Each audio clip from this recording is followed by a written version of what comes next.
여러분 안녕하세요. 네, 한 주 동안 잘 지내셨나요? 우리가 이제 코로나 시기에 굉장히 영상 예배가 익숙해지고 또 유튜브가 대중화되면서 코로나 유행이 심해질 때부터 또 이제 책별 성경 공부, 이러한 이제 성경 공부들을 유튜브로 이렇게 온라인으로 강의를 했었는데요. 물론 이제는 일상이 많이 자유로워지긴 했지만 여전히 우리는 마스크를 벗는 것을 많이 두려워하고 있습니다. 그래서 이제는 이렇게 한 자리에 모여서 또 성경 말씀에 대해서, 찬송에 대해서, 또 우리가 관심 있는 여러 분야에 대해서 강의를 많이 모여서 듣기가 어렵다 보니까 이번에 이렇게 새롭게 시도하는 이 구인 광고에 대해서 많은 분들이 긍정적으로 함께 참여해 주시는 것 같아서 굉장히 감사합니다. 다들 사모하시고 기대하시는 만큼 강의를 잘 준비해서 유익한 시간이 되도록 우리 최선을 다하도록 그렇게 하겠습니다. 우리가 이제 지난 시간까지는 우리 1주차, 2주차 때는 우리 하나님을 왜 찬송해야 되는지, 또 찬송하면 하나님께서 어떤 유익을 주시는지 우리가 시편 28편을 중심으로 함께 살펴보았었는데요. 그리고 2주차에는 성서에는 찬송이 어떻게 나타나게 되었는지, 이 성서에 나타난 이 찬송에 대해서 우리가 함께 살펴보았습니다. 그리고 이제 히브리 노예들의 합창, 우리가 나붓고라고 하는 이 느부갓네살의 그 오페라, 베르디가 작곡했던 그 오페라 히브리 노예들의 합창의 영상을 함께 보았었는데요. 이제 2주 동안은 지난 2주 동안과는 조금 다르게 역사적인 흐름과 정보를 좀 전달하려고 합니다.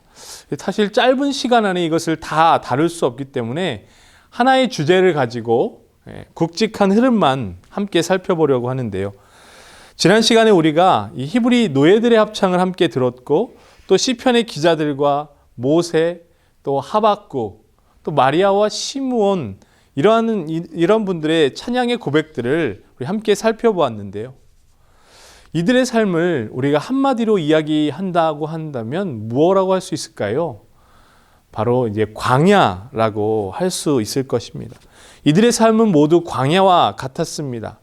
여러분, 광야는 사막과는 조금 다른데요. 여러분, 이스라엘 성지순례를 가보시면 물론 이 사막과 같은 지형들도 만나지만 대부분의 이제 유대 광야라고 하면 이런 지형들을 말합니다. 이런 지형들이라서 약간 이제 낮은 산지같이 이렇게 언덕이 있고 또 그 가운데 조금씩 풀이 자라는 그런 곳이 유대의 광야입니다. 여호와께서 목자가 되어주셔서 시편 23편에 나오는 여호와는 나의 목자시니 내가 부족함이 없으리로다. 그가 나를 푸른 풀밭과 쉴만한 물가로 인도하신다라는 그 광야가 바로 이 유대인들이 너무나도 많이 있던 광야이고요. 하나님께서 비를 내려주셔야 양떼들도 먹일 수 있는 그 땅이 바로 유대 광야였습니다. 그래서 다윗은 그 자신의 인생을 광야와 같다라고 이야기를 하는 것입니다. 그래서 이러한 광야의 모습들을 우리가 살펴볼 수 있는데요. 고대, 중세, 그리고 오늘날에 이르기까지 모든 기독교인들은 광야와 같은 인생길에서 신앙을 지키기 위해 성경 말씀을 읽고 찬송을 불러왔던 것이고, 이러한 찬송은 우리에게도 영원히 멈추지 않게 될 것입니다. 우리가 지난주에 성서에 나타난 찬송도 짧게나마 함께 살펴보긴 했지만 이 찬송과 찬송가의 역사를 강의하고 준비하면서 참 많은 고민이 있는데요. 어쨌든 오늘은 우리나라보다 기독교 역사가 깊은 서양의 찬송가 역사를 조금이나마 함께 살펴보려고 하는데요. 자료도 너무 방대하고 많아서 다 다루기는 어렵고 큰 흐름만 8개의 시대로 구분해서 함께 살펴보려고 합니다. 보시면 8개의 주제인데요. 첫 번째는 로마 제국에서 시작해서 그레고리안 로마네스크, 고딕 시대, 르네상스, 종교개혁, 영국, 미국 이렇게 총 8개의 시대로 나누어서 함께 살펴보려고 합니다. 로마 제국은 박해와 이 카타콤베라고 하는 그런 키워드가 있고요. 그레고리안은 7세기 초에 이 그레고리오 교황, 그리고 로마네스크는 11세기, 12세기에 대표적인 건축 양식으로, 또 고딕 시대는 12세기, 13세기에 다성음악의 출발이었다라는 내용이고요. 르네상스는 우리가 잘 아는 것처럼 이 문예 부흥 시대였죠. 문예 부흥 운동이 일어났던 그 가운데 성가합 합창의 황금 시대를 열게 되고, 종교개혁 시대와 영국과 미국 이렇게 이제 현대의 시대로 가까워지는 그러한 순서로 우리가 함께 살펴보려고 합니다. 첫 번째는 로마 제국 시대인데요.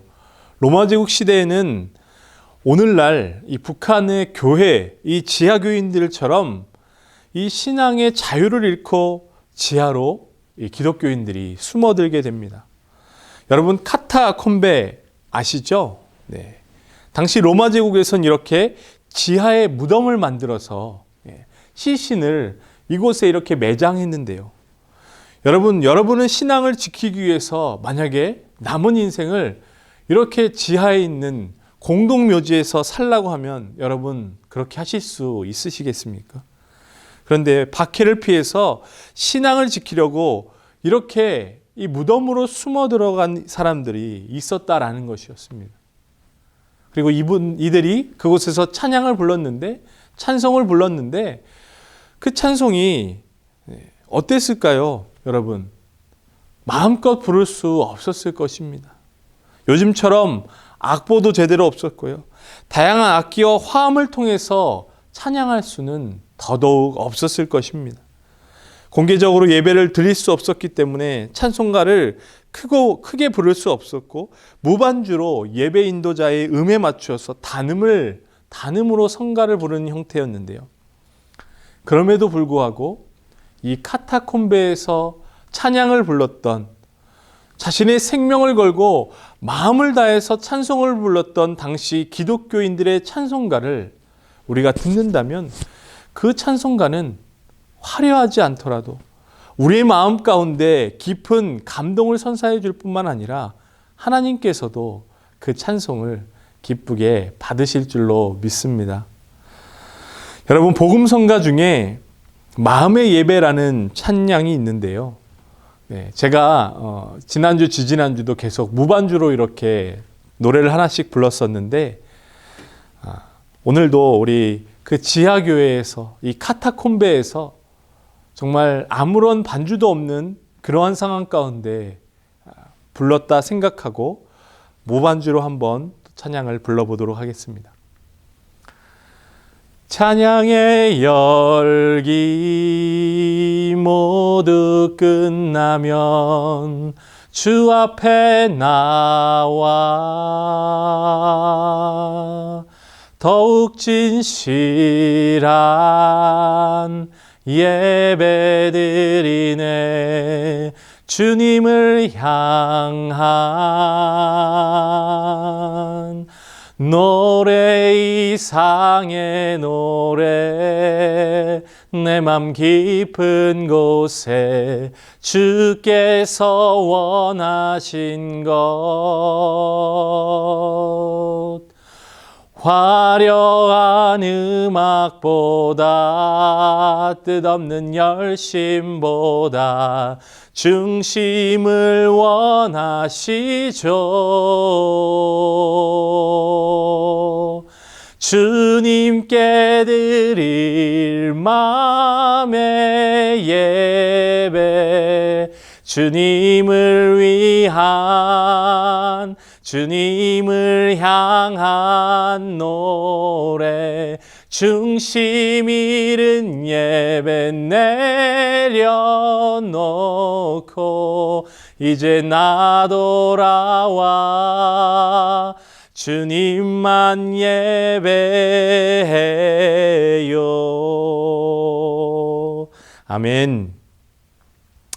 이렇게 박해 속에서 목숨을 걸고 신앙을 지켜냈던 우리의 신앙의 선배들이 주님을 향한 중심과 마음을 잃어버리고 돌아서고 싶을 때마다 각자의 신앙을 더욱 굳게 다져주었던 것이 바로 이 로마 제국 시대의 박해 속에서의 찬송이라고 할 수 있을 것입니다. 두 번째로 우리 그레고리안 성가는 세계에서 가장 오래된 기록 음악으로 중세 유럽의 수도원에서 시작된 미사 성가로 이 남성이 무반주로 부르는 가톨릭 교회의 전례 음악입니다. 7세기 초에 그레고리오 교황에 의해서 그때까지 유럽 지역에 구전되던 종교 음악들을 모아서 체보했기 때문에 그레고리안 성가라고 부르게 되었는데요. 이 체보라는 말은 당시에 구전으로 전해지던 그 음악을 악보로 옮겨 적는 것을 이제 체보라고 하거든요. 그래서 그레고리안 성가 지보로는 미사 전례에 사용하는 이 두 가지가 있었습니다. 그라두알레와 안티포날레가 있는데요. 그라두알레는 이 독서 후에 화답송으로 부르는 것이고, 안티포날레는 주일 미사나 대축일 미사 때 두 무리로 나누어서 한 구절씩 서로 화답하는 교송 모음인데요. 사실 이 시편, 우리가 교동문을 보면, 우리가 주일 예배 때 교동문을 하고 있는데 인도자와 회중이 서로 번갈아 교독하지 않습니까? 이것이 이 시편에 있어서 이 교송의 형태로 계속해서 불려졌다라는 것이죠. 그것이 바로 이 안티포날레 형식인 것입니다. 이 그레고리안 성가는 이 찬송가나 다른 교회 음악에 관심이 없는 사람들도 듣게 되면 그 마음이 굉장히 차분해지는 그러한 효과가 있습니다. 오늘날 우리가 살아가는 시대는 모든 것이 참 빨리 변하고, 또 우리가 디지털 시대를 살아가고 있기 때문에 새로운 것, 더 좋은 것이 나오면 이전에 쓰던 것은 더 이상 가치가 없게 여겨져서 가지고 있지 않습니다. 그런데 여전히 시대가 변해도 어떤 사람들은 그 아날로그 감성을 그리워하고, 또 아스팔트보다 흙을 밟기를 그리워하면서 새 것보다 오래된 것들을 더 그리워하고 더 가치 있는 것들을 소장하려고 하는데요. 마찬가지로 그런 것들 중에 하나가 바로 이 그레고리안 성가일 것입니다. 그레고리안 성가는 화성음악이 본격적으로 알려지기 이전부터 있었던 음악임에도 불구하고 오히려 화성음악이 등장한 이후에도 사라지지 않고 그 모습을 계속해서 간직하면서 전해 내려져 왔다라는 데에서 지금까지도 변함없는 감동을 주는 것이 아닐까 생각해 보게 됩니다. 다음은 우리 로마네스크 시대인데요. 이 로마네스크라고 하는 말은 프랑스어로 이 로만을 이제 영어로 표기하면 이 로마네스크가 됩니다. 그래서 프랑스어로는 로만, 영어로는 로마네스크인데, 음악사적으로 11세기, 12세기를 로마네스크 시대라고 부르고요. 로마네스크는 로마적이라는 이 로만에 해당하는 영어 표기이고, 이 당시에 이 10세기 말부터 중세 유럽의 미술, 특별히 건축 양식에 쓰였던 단어입니다. 지금도 유럽에 가면 이 로마네스크 건축 양식으로 지은 성당들이 많이 있습니다. 이렇게 보시면 이것이 전통적으로 우리 로마네스크 양식으로 건축한 성당이고요.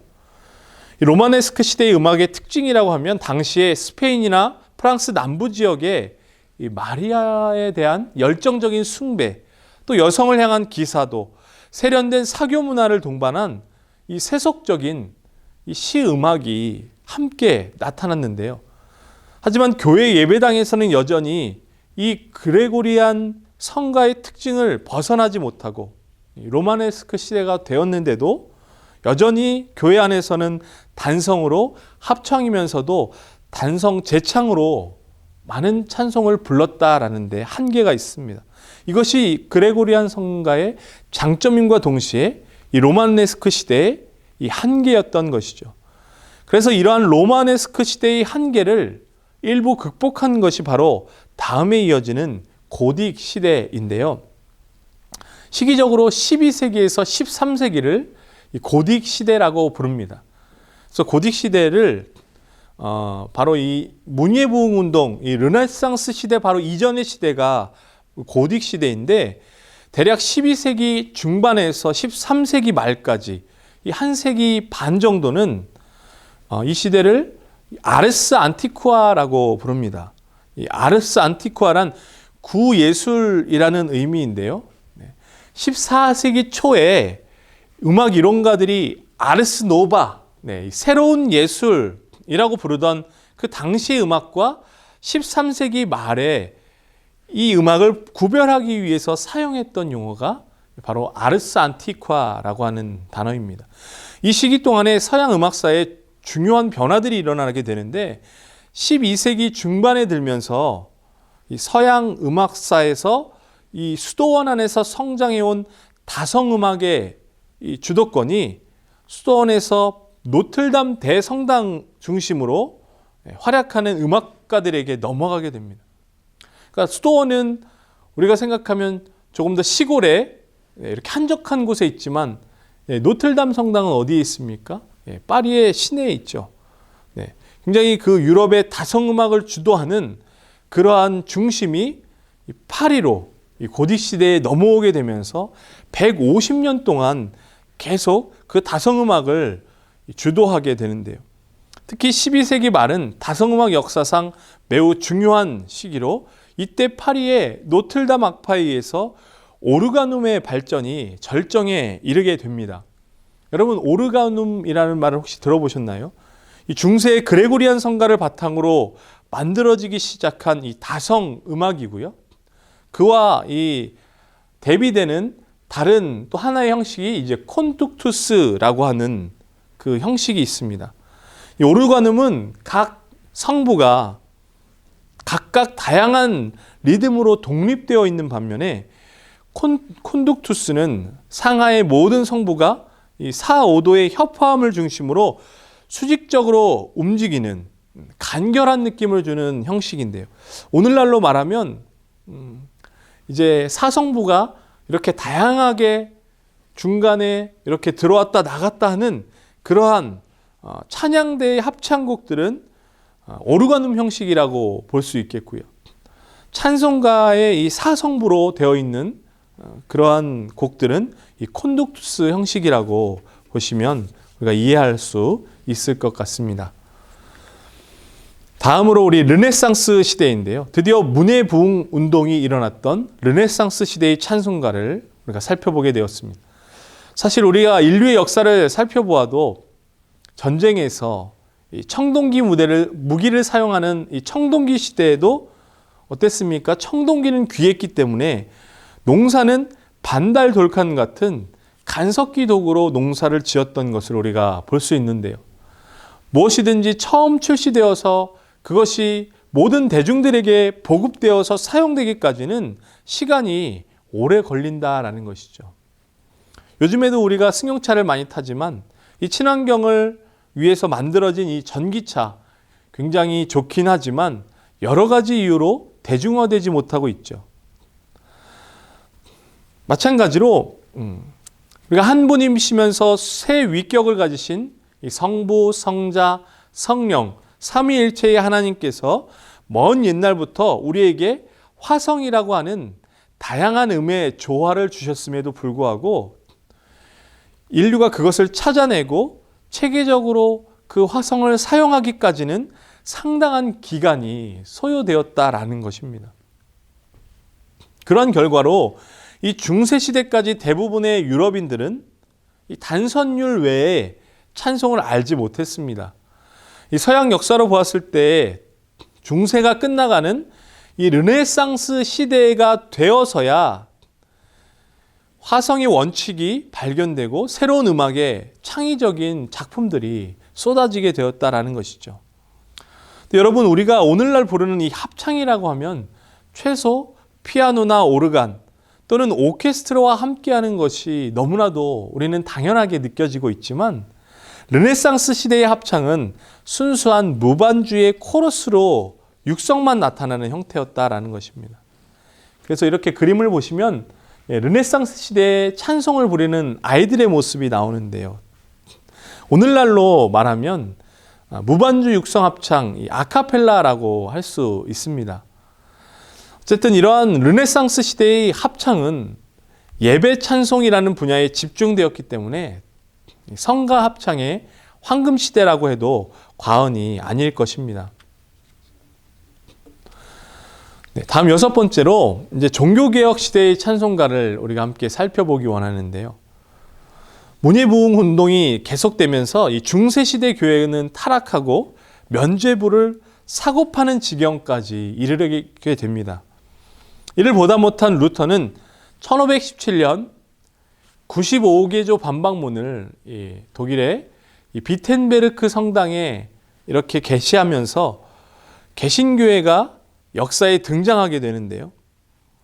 종교개혁은 이 기독교 역사에서 큰 의의가 있지만 이 교회 음악에 있어서도 굉장히 큰 두 가지 의미가 있는데요. 첫 번째로 종교개혁가들은 예배의 모든 과정에서 당시 민중이 사용하던 평이한 용어를 사용하고자 했기 때문에 모두가 이해할 수 있고 모두가 참여할 수 있는 예배를 만들어 갔습니다. 두 번째로 이 종교개혁 이전에는 잘 훈련된 성가대를 통해서만 찬송하도록 해서 대부분의 회중은 찬송도 직접 부르지 않고 듣기만 했었는데 이 종교개혁가들은 회중 모두가 함께 하나님을 노래하며 찬송하도록 그렇게 했던 것을 보게 됩니다. 이 종교개혁은 교회 음악사에 있어서 특정인들의 전유물이었던 찬송가를 대중이 함께 부를 수 있도록 이끌어주는 데 큰 역할을 했던 것이죠. 뿐만 아니라 종교개혁의 주역이었던 루터는 훈련받은 음악가였는데요. 이것이 이제 루터의 창작곡이 실린 16세기의 찬송가의 모습입니다. 또한 루터는 성가대용 찬송을 위해서 이 코랄이라고 하는 회중 찬미가를 작곡하였는데요. 코랄은 라틴어로 회중들이 부르는 찬미가라는 뜻의 칸투스 코랄리스에서 온 것으로 추정하고 있습니다. 이미 존재하는 선율에 독일어 가사를 붙여서 코랄을 만들었고 음악 교육을 받지 못한 일반 회중들도 노래 부를 수 있고 쉽게 기억할 수 있도록 하기 위해서 이 코랄을 만들었는데요. 대표적으로 루터가 작곡한 찬송가는 새 찬송가 585장 내주는 강한 성이요 이러한 찬송이 있는데요. 이러한 교회 회중을 무지몽매하게 만들었던 그 교권의 횡포에 대한 저항은 루터의 종교개혁이 있기 100년이나 이전에 먼저 있었는데요. 여러분 혹시 얀 후스라고 하는 이 체코의 순교자를 들어보셨습니까? 네. 이 얀 후스는 이 체코의 그 당시의 사제였는데 그 당시에 이렇게 자신이 라틴어로 계속해서 이 복음을 전하고 하나님의 말씀을 전하는 그 사제들에게 반박해서 이 체코어로 하나님의 말씀을 전해야 된다라고 주장하다가 화형을 당하는 그러한 일이 이 루터의 종교개혁이 있기 100년 전에 체코에서 일어났습니다. 나중에 더 필요하면 이 야누스에 대한 이야기들을 또 찾아보면 좋을 것 같습니다. 7번째로 이제 18세기 영국과 이 웨슬리 형제의 찬송가의 이야기인데요. 여러분 우리 개신교에는 여러 교파가 있지 않습니까? 루터교는 마르틴 루터가 창시했고요. 장로교는 장 깔뱅이라고 하는 사람이 창시했습니다. 그렇다면 여러분 감리교의 창시자는 누구일까요?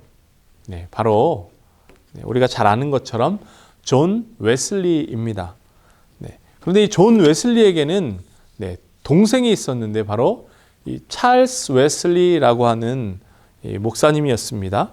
이 초기 감리교 운동은 존 웨슬리의 야외 설교와 찰스 웨슬리의 찬송을 통한 기독교 메시지 전달이 있었는데 물론 존 웨슬리라고 하는 사람 얼마나 훌륭하고 탁월한 사람입니까? 이 감리교를 창시했던 그러한 인물이었는데요. 물론 존 웨슬리의 설교도 탁월했지만 어떤 사람들은 이 감리교 운동은 노래 속에서 탄생했다라는 말을 할 정도로 찬송을 통한 복음의 전달이 놀라운 역사로 이루어졌다고 많은 학자들이 이야기를 합니다. 웨슬리 형제는 일생 동안에 약 60여 종류의 찬송가를 출판했는데요. 존 웨슬리가 독일어로 된 모라비안 찬송가를 번역해서 이 시편과 찬송 모음집이라는 제목으로 출판했는데 이것이 최초의 감리교 찬송가가 됩니다. 이처럼 웨슬리 형제, 특히 이 찰스 웨슬리의 찬송은 세계 모든 기독교인들이 지금까지도 많이 부르는 찬송이 되었는데요. 찰스 웨슬리가 작곡한 찬송 중에 오늘날 우리도 많이 부르는 찬송들도 많이 있습니다. 여러분이 가진 찬송가를 이렇게 펼쳐보시면 이 왼쪽 상단과 오른쪽 상단에 보면 그 찬송가를 이 작사하고 작곡한 그 작사 작곡가의 이름과 작곡 연도가 이렇게 적혀져 있는 것을 볼 수 있습니다. 대표적으로 찰스 웨슬리가 작사한 작곡가는 이 찬송가는 찬송가 15장 하나님의 크신 사랑, 찬송가 22장 만유의 주 앞에, 찬송가 23장 만입이 내게 있으면, 찬송가 34장 놀랍도다 주 크신 이름, 찬송가 174장 대속하신 구주께서, 찬송가 280장 천부여 의지 없어서, 이러한 이 찬송가들이 있는데요. 이러한 이 찬송가를 통해서 18세기 영국의 이 웨슬리 형제를 통해서 하나님의 복음이 놀랍게 전파되는 그러한 역사들이 이 18세기 영국에서 일어났다라는 것을 우리가 함께 살펴보았습니다. 이제 마지막으로 우리가 이제 미국 찬송가를 살펴보기 원하는데요. 이 미국 찬송가 살펴보기 전에 여러분 미국이라고 하는 나라 어떤 나라입니까? United States of America.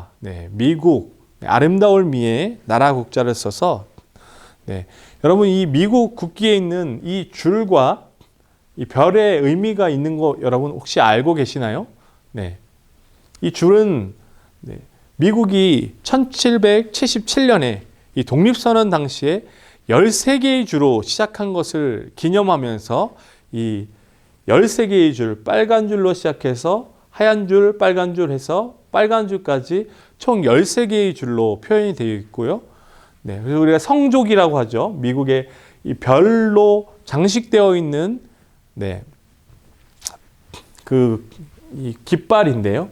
국기죠. 그런데 여기에 이 별의 개수를 보면 지금은 50개인데요. 처음에 이 미국이 이 독립선언했을 때는 별이 13개였다고 합니다. 그래서 13개의 별이었다가 그것을 늘리다가 지금 이제 50개까지, 현재 50개의 주이기 때문에 50개까지 이렇게 바뀐다라는 것을 우리는 또 알 수 있는데요. 여러분, 미국 하면 떠오르는 단어가 무엇이 있습니까? 미국은 신대륙, 또 청교도, 또 신앙의 자유, 이런 단어들을 우리가 떠올릴 수 있는데, 영국에서 배를 타고 신앙의 자유를 찾아 떠났던 청교도들이 영국에서 시편 성가만을 불렀기 때문에 이 미국 건국 초기 미국 찬송가는 영국 찬송가의 영향을 많이 받은 것이 사실입니다. 그러나 시간이 흐르면서 독특한 미국적인 찬송가가 많이 나오게 되는데, 주로 아프리카에서 끌려온 흑인들이 주도해서 흑인 노예들이 자신들의 영가와 민요적인 감각을 통해서 신앙적인 열망과 함께 해방의 소망을 노래했다라고 합니다.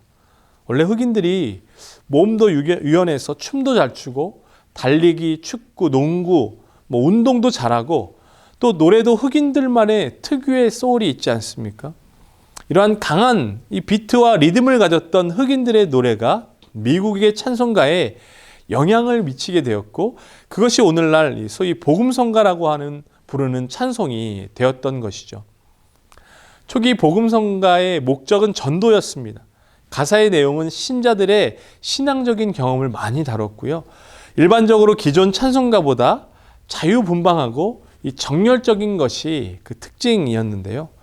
마치 영국 감리교의 부흥운동에서 존 웨슬리 옆에 이 동생 찰스 웨슬리가 있었던 것처럼 미국의 부흥운동가들도 자기의 옆에 찬송가 지도자들을 두었는데, 우리가 잘 아는 이 드와이트 무디라고 하는 5만 번 응답받은 이 무디 목사 옆에는 바로 아이라 생키라고 하는 이 찬송가 지도자가 있었던 것입니다.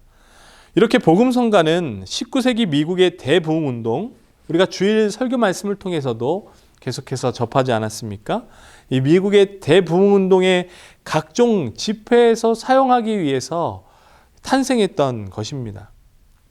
복음성가는 우리가 아는 것처럼 지금 오늘날에는 청년들이 많이 부르지 않습니까? 청년들이 예배 찬송으로 많이 사용하고 있는데, 이 10대 청소년에서 노년에 이르기까지 누구나 쉽게 부르고 또 배울 수 있는 그러한 노래이고, 일반인들도 친밀하게 접할 수 있는 장점이 있는데요. 하지만 오랜 역사를 통해서 그레고리안 찬트처럼 거룩하고 경건해야 될 찬송가가 가벼워지지는 않았나라는 비판을 받기도 합니다. 물론 우리가 복음성가를 정식 이런 찬송가로 인정할 것인가 하는 문제는 좀 더 심도 깊게 연구하고 논의해 보아야 되겠지만, 이 첫 시간에 말씀드린 대로 복음성가도 그 가사의 내용이 하나님을 찬양하는 것이기 때문에 찬송으로 보는 것이 맞지 않을까 생각하게 됩니다. 여러분, 오늘 강의는 여기까지인데요. 서양 찬송가의 역사적인 흐름이라는 거창한 제목을 가지고 시작했는데, 사실 짧은 시간에 이 서양 찬송가의 그 긴 역사를 구체적으로 다루는 것은 불가능한 일인 것 같고요. 저도 첫 시간에 말씀드린 대로 같이 배우고 또 같이 나눈다는 마음으로 기존에 있는 자료들 중에서 핵심적인 자료들을 부분들을 이렇게 모아서 정리해 보았는데요. 부족한 부분이 있다면 너그러이 봐주시고 남은 강의도 즐겁고 유익한 시간으로 함께 채워 나갔으면 좋겠습니다. 우리 시간 다 같이 기도하시겠습니다. 우리의 찬양 받으시기에 합당하신 하나님 아버지, 우리가 오늘 이 시간 함께 기독교의 오랜 역사를 이어왔던 서양의 찬송가에 대해 조금이나마 함께 살펴보았습니다. 로마 제국의 박해 시대 속에서도 하나님을 찬송했던 우리 신앙의 선배들의 모습을 보며 도전을 받게 됩니다. 우리의 입술에서도 어떠한 상황 가운데서도 찬양이 그치지 않게 하시고 우리의 찬송을 통해 홀로 영광 받아 주시옵소서. 이 모든 말씀 우리 주 예수 그리스도의 이름으로 기도하옵나이다. 아멘. 여러분, 이제 다음 주에는 한국 찬송가의 어제와 오늘이라는 제목으로 이 주제로 함께 만나겠습니다. 우리 다음 주에 다시 만나겠습니다. 안녕히 계세요.